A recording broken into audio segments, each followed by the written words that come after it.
Hi, I'm Karen. We're here at Montavilla Sewing Center, and today we're talking about the Baby Lock Verve. Now I'm going to get you started on embroidery. This is both a sewing and embroidery machine, and we're going to get started on embroidery. I have another video on the intro to embroidery, how to set your machine up, but we've already got it set up, ready to go, so let's get started. To start with, it might be helpful to use your quick start guide. That's going to give you some ideas here on how to get your machine set up, as well as how to get started on the editing and stuff like that. But it's all in pictures. You're going to get a fuller explanation in your instruction manual. You can look in the table of contents, but I'll just tell you, starting on page 71, it's going to give you a lot of the more detail than what I'm going to give you.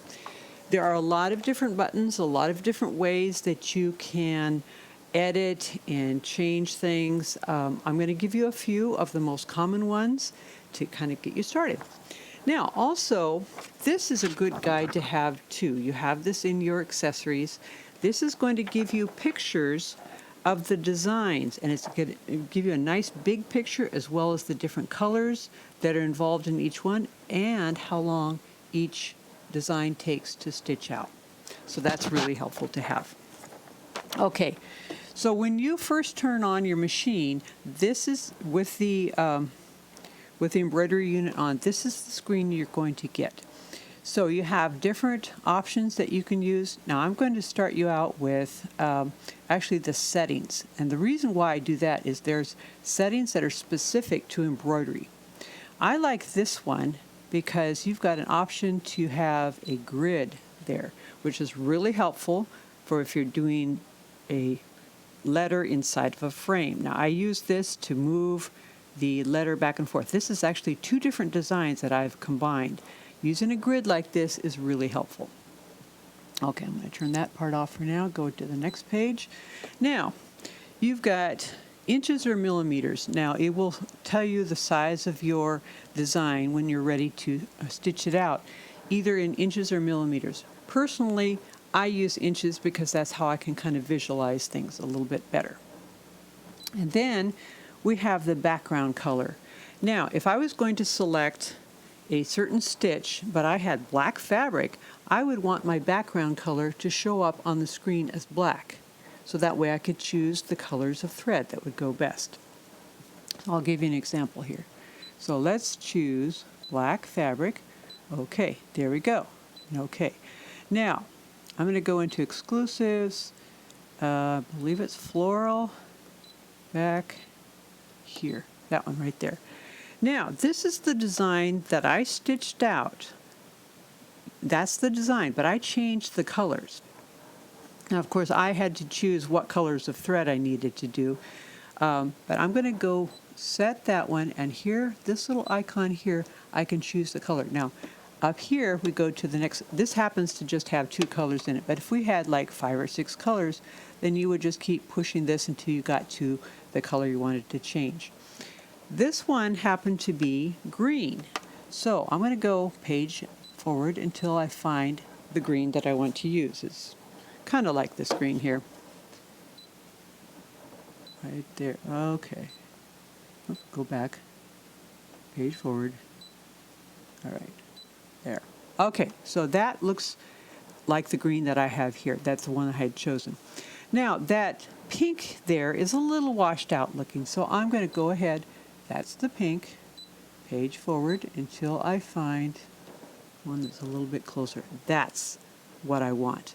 Okay, so that's how I edited it before I even stitched it out. And then I found those colors of thread and made sure that they went with this. Now, it does say Madeira Rayon. I happen to be using Florian. I like Floriani. And so I just found colors that looked good on my fabric. And that's how I decided to use those colors. Okay, now let's talk about something else here. I'm going to go back here. Actually, we're going to go back. and delete. And it says OK to delete. I'm still going to go back and choose and leave it as black because I'm going to show you about this one here.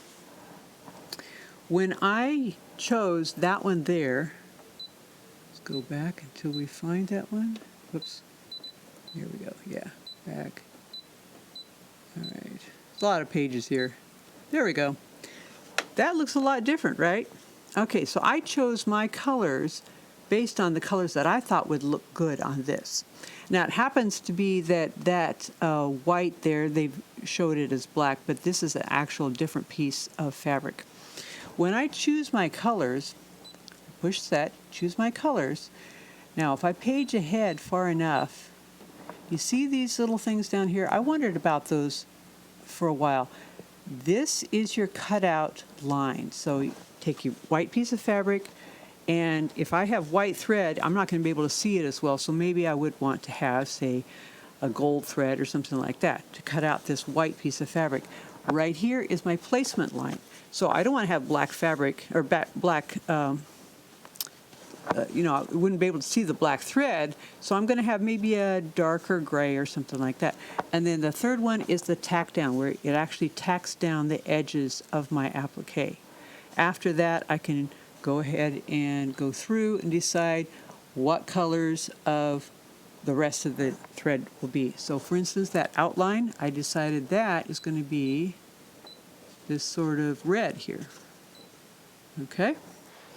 And then paging ahead, you can see that part is going to be sort of a green. There we go. Okay, let's go down to that one. That's a little bit closer. And then there's another green that's a little bit lighter. So I'm going to go forward till we get to that one and go to that lighter green. Now that's not exact, but that looks pretty close to what I have. And I'm going to show you one more thing about that. Go back to this, cancel that. I've actually saved that one in memory. I have 3 different ones that I've saved in memory, and there's different ways that you can do this. This is an example here. I'm going to set that one and show you what, oh, you can't really see that, so I'm going to go back to white, background, select, white, okay, there, now you can see it. This one I could have made in different colors, and I could choose to do that, and actually that's where, looking into the book, I don't want to make this a really long video, but it is possible to make this individual, each letter individually into different colors. So I'm going to show you one more.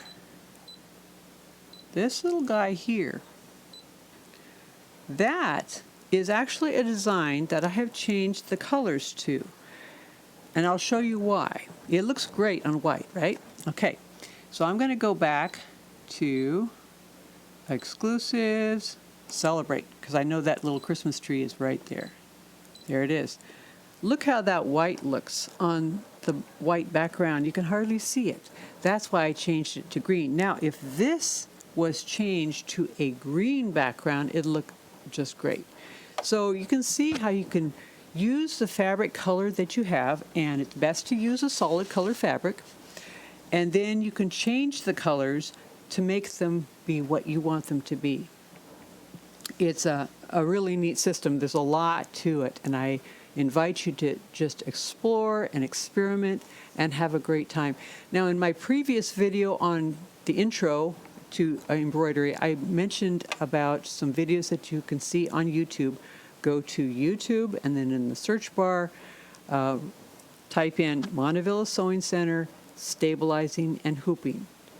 And that will tell you what kind of stabilizer to use. There's several good videos done by a nice lady that she's very knowledgeable about stabilizing and how to hoop. Now, hooping, so I have my stabilizer and my fabric, and now what I'm going to do is I'm going to go back here, cancel that, go to exclusives, floral. Okay, that's not the one I wanted. Well, I could have gone to that one. That's fine. Delicate. That'll work. So this one here, I've already got that thread right up here ready to go. That's my first one, but I'm going to just make sure that that's exactly it. Okay, back and edit, embroidery. Now it's ready to go. And you see, that's going to be that dark part here. So I would actually want to change it to a darker thread to get started on that. Oh, by the way, this little guy here means it's going to cut the thread at the end of each color change. And you would need to change your colors, of course, as you go. Now, if I turn that off, that means it's going to leave that thread tail, and I've got to take my scissors and cut it myself. This little guy here, I should tell you about that. That's an important one, because if you have, this is rather delicate thread. Embroidery thread is delicate.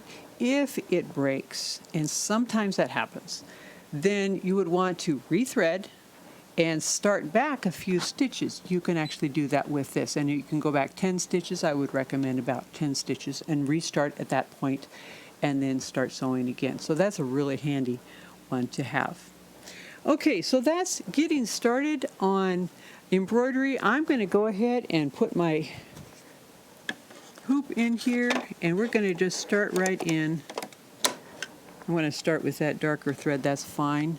Push OK, and okay, back embroidery, ready to go. Put my presser foot down, and you can see it says start stop right here. It gets started right there. And as it starts, I'm going to stop after a bit and cut that first thread so that that doesn't get all involved in there, and then get going again. Okay, so this is going to take quite a while to stitch out, and that's perfectly okay, but I'm getting you started on how to embroider on your Baby Lock Verve. I suggest you go for it. Have a great time. There's lots of other videos on this machine and on other machines here on our Montavilla YouTube channel, so stay tuned. Thanks for watching today. Bye.